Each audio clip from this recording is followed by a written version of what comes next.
Siku ya leo tunatembea kwenye kichwa kinachosema kujiweka tayari kwa ajili ya Kristo. Sema kujiweka tayari kwa ajili ya Kristo. Bwana Yesu asifiwe. Ni Yesu alikuwa anasema katika maono na ufunuo wa Yohana, anasema naja upesi. Nukta.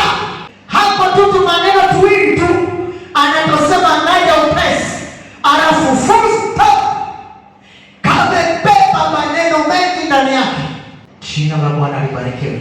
Amen. Haleluya.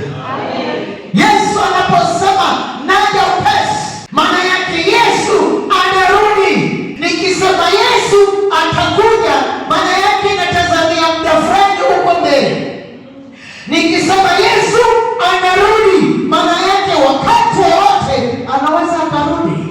Ndio maana kichwa cha somo kinasema jiweke tayari. Jina la Bwana libarikiwe. Yesu anaposema naja upesi, haji kwenye muda wako wewe unaotaka. Yesu atakuja, na Yesu anakuja kwa wakati wake, kwa wakati wowote usiodhania. Ndio maana anasema naja upesi. Tena anasema upesi, anakuja haraka, anakuja ghafla. Umejiandaje kumpokea mwana wa Mungu?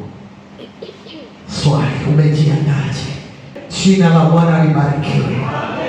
Kuna wageni wengine wanakuja usiku wa manane, wanatugongea mlango, lakini wengi hatuna utayari wa kupokea mgeni wakati wote, kwa sababu hata mboga kwenye chungu jioni tunakopa zote. Hatufikirii ya kwamba atakapokuja mgeni usiku tutampokeaje.